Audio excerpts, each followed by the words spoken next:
जय श्री कृष्ण। ज्ञान के राही चैनल पर श्रीमद् भगवद गीता के 18 अध्यायों की इस श्रृंखला के अध्याय 11 में आपका हार्दिक स्वागत है। इस अध्याय का नाम है विश्व रूप दर्शन योग, अर्थात भगवान श्री कृष्ण के विराट रूप को देखने का योग। यह अध्याय न केवल गीता का एक महत्वपूर्ण अध्याय है, बल्कि यह हमारे जीवन के गहन सत्य को समझने का एक अद्भुत अवसर भी प्रस्तुत करता है। हमारा उद्देश्य गीता के प्रत्येक श्लोक का अर्थ सरल हिंदी एवं स्पष्ट रूप में प्रस्तुत करना है, ताकि आप उन्हें अपने जीवन में उतार सकें और अपने जीवन को सार्थक बना सकें। आइए जानते हैं कि गीता के पिछले अध्याय यानी अध्याय 10 में हमने क्या सीखा। अध्याय 10 विभूति योग में भगवान कृष्ण ने अर्जुन को बताया कि वे सृष्टि के आदि, अंत और सार्वभौमिक कर्ता संहारक हैं और उनके पारलौकिक गुण जैसे बुद्धि, ज्ञान, क्षमा, सत्य, इंद्रिय नियंत्रण असीम है। वे सभी उनसे उत्पन्न होते हैं। श्री कृष्ण ने यह अत्यंत महत्वपूर्ण बात कही है, अहम सर्वस्य प्रभवो मत्तः सर्वम प्रवर्तते। मैं ही जगत का मूल स्रोत हूं, और ऐसा समझकर बुद्धिमान भक्तजन भक्ति पूर्वक मुझ में लीन हो जाते हैं। जो भक्त इस सत्य को समझ लेता है वह अविचल भक्ति योग में स्थित हो जाता है, और जब वह पूर्ण मनोयोग से भक्ति का अभ्यास करता है तो भगवान उसे बुद्धि योग प्रदान करते हैं। इसके अतिरिक्त वे हृदय में सर्वव्यापी रूप में निवास करते हैं और प्रेम पूर्वक अज्ञान का नाश करते हैं तथा ज्ञान का प्रकाश प्रदान करते हैं। इस प्रकार विभूतियों की गहराई को समझकर भक्त भगवान की अनंत महिमा में स्थिर होता है और दिव्य ज्ञान प्रकाश से आत्म साक्षात्कार पाता है। यदि आपने गीता की इस श्रृंखला के पिछले अध्यायों को नहीं सुना है तो हम आपको उन्हें सुनने की सलाह देते हैं, क्योंकि प्रत्येक अध्याय एक दूसरे से जुड़ा हुआ है और एक संपूर्ण ज्ञान का निर्माण करता है। इस वीडियो में हम समझेंगे श्रीमद् भगवद गीता के 11वें अध्याय विश्व रूप दर्शन योग को, जिसमें अर्जुन को भगवान श्री कृष्ण द्वारा उनका विराट ब्रह्मांडीय स्वरूप दिखाया जाता है, जिसमें अनंत चेहरे, भुजाएं, नेत्र और दिव्य तेज थे। यह स्वरूप संपूर्ण सृष्टि, देवताओं, प्राणियों और समय की शक्ति को समाहित करता है। अर्जुन भावनात्मक रूप से प्रभावित होकर विस्मित, भय निर्मित और श्रद्धावश भगवान की अनंत महिमा, सर्जन और विनाश का रहस्य एवं समय के रूप में उनके विराट स्वरूप का साक्षात्कार करता है। इस दिव्य दृष्टि के पश्चात अर्जुन भय, विस्मय और भक्ति से भर उठता है। सिर झुकाकर श्री कृष्ण से निवेदन करता है कि कृपया फिर से अपना सगोचर मानव रूप दिखाए, क्योंकि विराट रूप उसकी मानव सीमाओं से परे था। भगवान फिर अपने 4 भुजाधारी विष्णु स्वरूप में लौट आते हैं और बताते हैं कि यह दिव्य दृष्टि केवल ईश्वर की कृपा और अनन्य भक्ति के द्वारा ही प्राप्त होती है, न कि केवल ज्ञान, तप या यज्ञ से। तो आइए शुरू करते हैं श्रीमद् भगवद गीता अध्याय 11 विश्व रूप दर्शन योग। अर्जुन ने कहा, मुझ पर दया करके आपने मुझे अत्यंत गुप्त आध्यात्मिक ज्ञान सुनाया है, जिससे अब मेरा मोह दूर हो गया है। आध्यात्मिक रहस्य ने मेरा अज्ञान दूर कर दिया है। मैंने आपसे समस्त प्राणियों की उत्पत्ति और विनाश के विषय में विस्तार से सुना है। हे कमल नयन, मैंने आपकी अविनाशी महिमा को भी जाना है। हे परमेश्वर, आप वास्तव में वैसे ही हैं जैसा आपने मेरे समक्ष वर्णन किया था। किंतु हे परम पुरुषोत्तम, मैं आपके विराट रूप को देखने का इच्छुक हूं। हे समस्त अव्यक्त शक्तियों के स्वामी, यदि आप सोचते हैं कि मैं इसे देखने में सक्षम हूं तो कृपया मुझे अपना अविनाशी ब्रह्मांडीय रूप दिखाइए। परमेश्वर ने कहा, हे पार्थ, अब तुम मेरे सैकड़ों हजारों अद्भुत दिव्य रूपों को विभिन्न आकृतियों और बहुरंगी रूपों में देखो। हे भरतवंशी, अब मुझ में अदिति के 12 पुत्र, 8 वसुओं, 11 रुद्रों, 2 अश्विन कुमारों, 49 मरुतों तथा अन्य असंख्य आश्चर्यों को देखो। हे अर्जुन, समस्त चर अचर वस्तुओं सहित संपूर्ण ब्रह्मांड को मेरे विश्व रूप में देखो। यदि तुम कुछ और देखना चाहते हो तो उसे भी मेरे विश्व रूप में देखो, परंतु यह दिव्यता तुम्हारी सामान्य आंखों से नहीं देखी जा सकती, इसलिए मैं तुम्हें दिव्य दृष्टि देता हूं। भगवान श्री कृष्ण अर्जुन को दिव्य दृष्टि देते हैं और कहते हैं अब तुम मेरी दिव्य शक्तियों को देखो। संजय ने कहा, हे राजन, ऐसा कहकर योग के स्वामी महायोगेश्वर श्री कृष्ण ने अर्जुन को अपना दिव्य विश्व रूप दिखाया। अर्जुन ने भगवान के दिव्य विराट रूप को देखा, जिसके असंख्य मुख और नेत्र थे। वह रूप अनेक दिव्य आभूषणों से सुशोभित था तथा दिव्य अस्त्र शस्त्र धारण किए हुए था। उन्होंने उस शरीर पर अनेक मालाएं और वस्त्र धारण किए थे, जो अनेक प्रकार की दिव्य मधुर सुगंधियों से सुगंधित थे। यह रूप अपने आप में अद्भुत था, अनंत और सर्वव्यापी, मध्य, आदि और अंत से परे। इतना विशाल रूप जो हर क्षण अपने में अनंत ब्रह्मांड को समाहित किए हुए है। यदि आकाश में हजारों सूर्य एक साथ उदय हो जाएं, तो भी उन सब का प्रकाश भगवान के दिव्य तेजस्वी रूप की बराबरी नहीं कर सकता। इतनी विशालता, अवर्णनीय तेज कि इसे देखा नहीं जा सकता, इसे केवल महसूस किया जा सकता है। अर्जुन ने देवाधिदेव भगवान के उस दिव्य शरीर में संपूर्ण ब्रह्मांड को एक ही स्थान पर समाहित देखा, जिसमें संपूर्ण सजीव और निर्जीव जगत विद्यमान था। तब अर्जुन इतना आश्चर्यचकित हुआ कि उसके रोंगटे खड़े हो गए और वह सिर झुकाकर तथा हाथ जोड़कर भगवान के सामने इस प्रकार प्रार्थना करने लगा, हे ब्रह्मांड के स्वामी, मैंने आपके शरीर में सभी देवताओं और विभिन्न प्रकार के प्राणियों को देखा। मैंने कमल पर बैठे ब्रह्मा और शिव को देखा और स्वर्ग के सभी ऋषियों और यहां तक कि स्वर्ग के नागों को भी देखा। मैं आपके सर्वव्यापी अनंत रूप को देख रहा हूं, जिसमें असंख्य भुजाएं, उदर, मुख और नेत्र हैं। हे ब्रह्मांड के स्वामी, आपका स्वरूप स्वयं अनंत है। मैं आप में कोई आदि, मध्य और अंत नहीं देख रहा हूं। मैं आपका वह रूप देख रहा हूं जो संपूर्ण विश्व का तेजोमय है, मुकुट से सुशोभित है तथा चक्र और गदा से सुसज्जित है।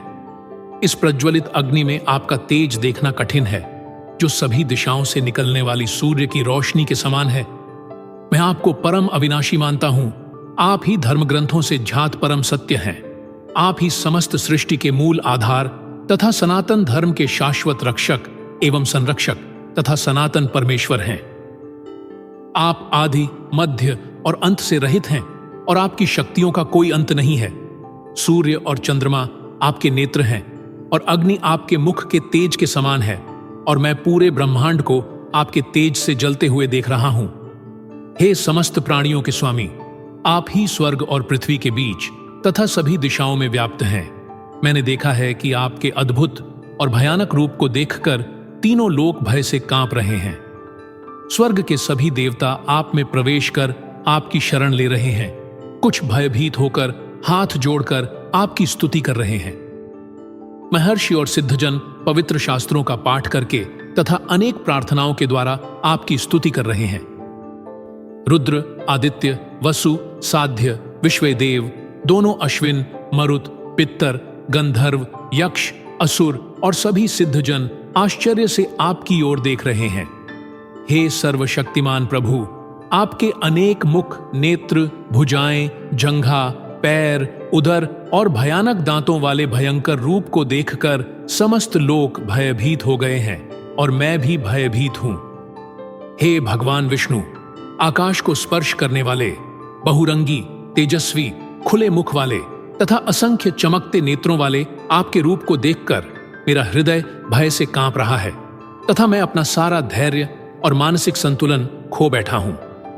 मैं देख सकता हूं कि धृतराष्ट्र के सभी पुत्र, उनके सहयोगी राजा भीष्म, द्रोणाचार्य, कर्ण और हमारे पक्ष के सेना नायक आपके विशाल मुख में प्रवेश कर रहे हैं। मैं देख सकता हूं कि उनमें से कुछ के सिर आपके विकराल दांतों के बीच कुचले जा रहे हैं। जिस प्रकार नदियों की अनेक लहरें समुद्र में प्रवेश करती हैं, उसी प्रकार ये सभी महारथी आपके प्रज्वलित मुख में प्रवेश कर रहे हैं। जिस प्रकार पतंगा तीव्र गति से अग्नि में प्रवेश कर जलकर भस्म हो जाता है, उसी प्रकार ये सेनाएं अपना विनाश करने के लिए तीव्र गति से आपके मुख में प्रवेश कर रही हैं। आप अपनी तीक्ष्ण जिह्वा से समस्त दिशाओं के जीवों को चाट रहे हैं और उन्हें अपने प्रज्वलित मुखों में निगल रहे हैं। हे विष्णु, आप अपने सर्वव्यापी तेज की किरणों से समस्त ब्रह्मांड को भीषणता से झुलसा रहे हैं।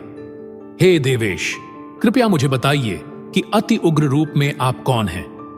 मैं आपके सामने नतमस्तक हूं, कृपया मुझ पर करुणा करें।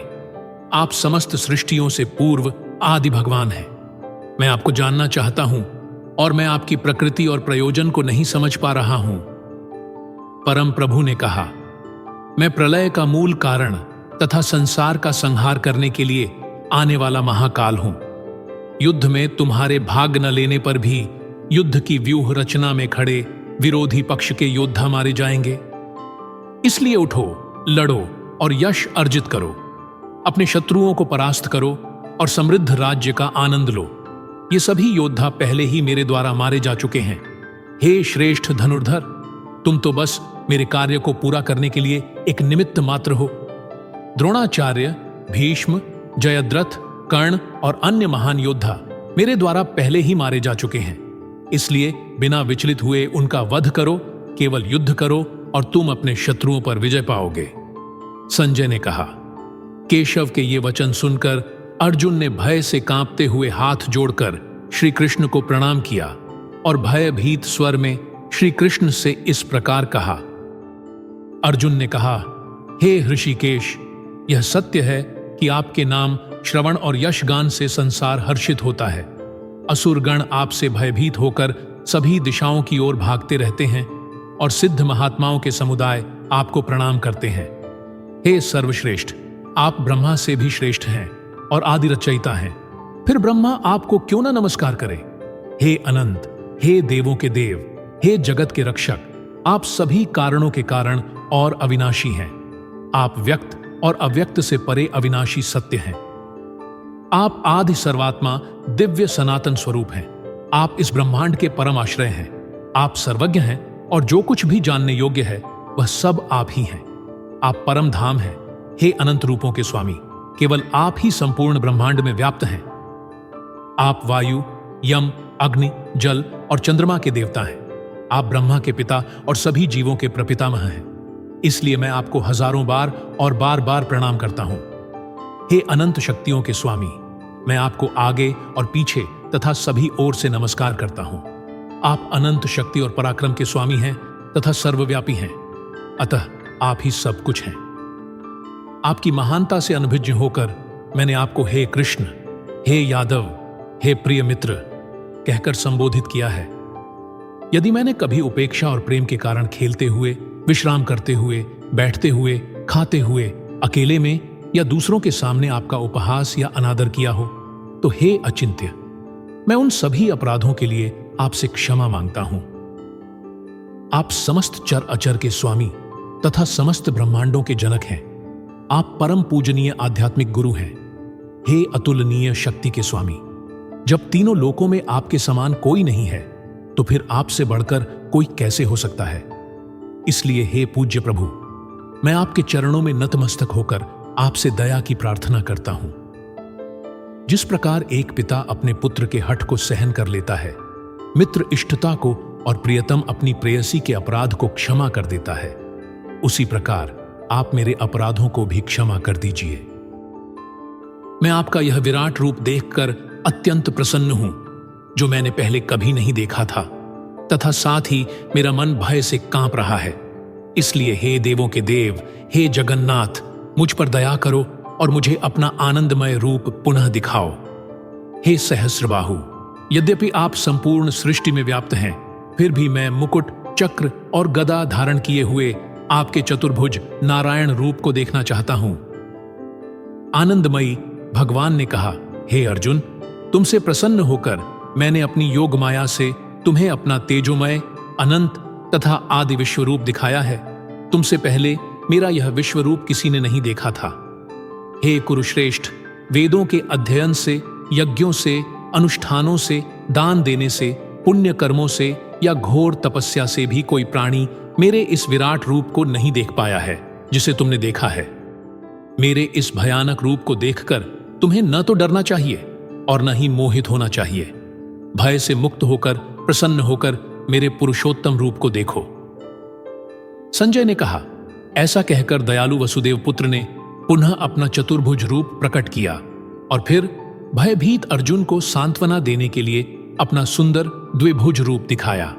अर्जुन ने कहा, हे जनार्दन, आपके 2 भुजाओं वाले मनोहर मानव रूप को देखकर मेरा आत्म संयम पुनः लौट आया है तथा मेरा चित्त स्थिर होकर सामान्य अवस्था में आ गया है।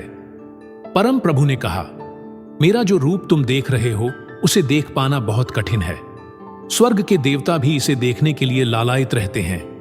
हे पार्थ, मेरा यह रूप न तो वेदों के अध्ययन से देखा जा सकता है, न ही तप, दान और यज्ञ से, जैसा तुमने देखा है। हे अर्जुन, मैं जिस रूप में तुम्हारे सामने खड़ा हूं उसे केवल अनन्य भक्ति से ही जाना जा सकता है। हे शत्रुहंता, इस प्रकार मेरी दिव्य दृष्टि प्राप्त करके ही कोई मनुष्य वास्तव में मेरे साथ एक हो सकता है। जो मेरे प्रति अपने कर्तव्यों का पालन करते हैं, मुझ पर भरोसा करते हैं, जो आसक्ति से मुक्त हैं और जो किसी भी प्राणी के प्रति द्वेष नहीं रखते हैं, ऐसे भक्त मुझे अवश्य प्राप्त होते हैं। अध्याय 11 विश्व रूप दर्शन योग का समापन।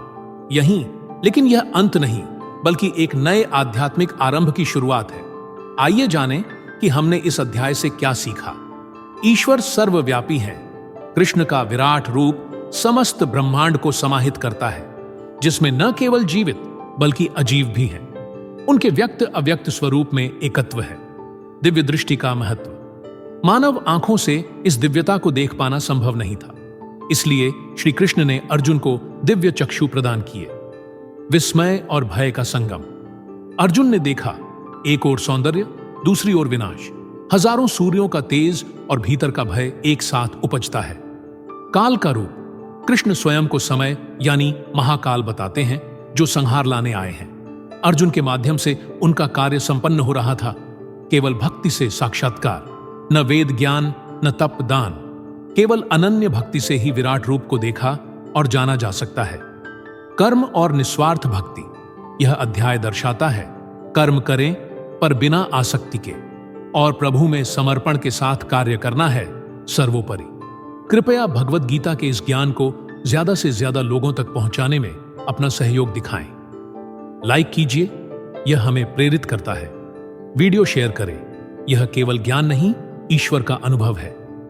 कमेंट में लिखें, जय श्री कृष्ण। एक एक जयकार से यह दिव्य कंपन और आत्माओं तक पहुंचेगी। सब्सक्राइब करें ज्ञान के राही चैनल को, जहां हर अध्याय एक आत्मिक यात्रा है।